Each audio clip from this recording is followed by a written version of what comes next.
Sikh pilgrims from all over the world praying side by side.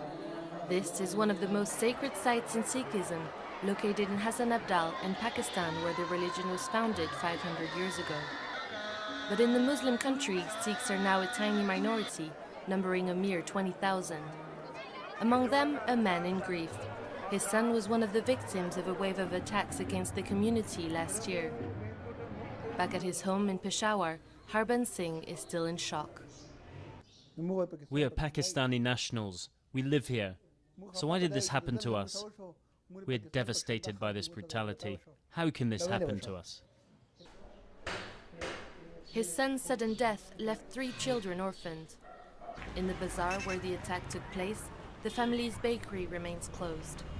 Across the street, another Sikh shopkeeper witnessed the shooting. We do think of moving, but if we do, who will look after the business? How will we make ends meet and feed our children? We work, but we are very afraid. We feel fear in our hearts. Most Sikh families here are originally from the country's restive northwest, but military operations against the Taliban have forced many to move to major cities, making them more visible and more vulnerable.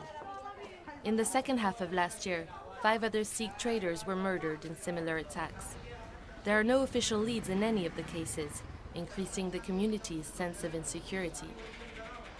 Nobody ever explains anything to them, the police doesn't know. So if they are not going to identify the attackers or the pattern, if there is a pattern, they don't even know if there is a pattern there, right?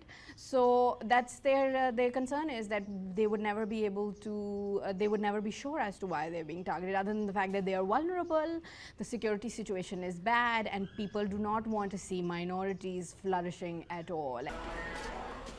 In Peshawar's Sikh neighborhood, a gate was installed in front of the temple for the first time ever after the killings. Security measures also visible at the Sikh festival, where 1,000 police were deployed to protect some 5,000 worshippers, allowing both foreign and local pilgrims to pray in peace and hope for a safer future for the generations to come.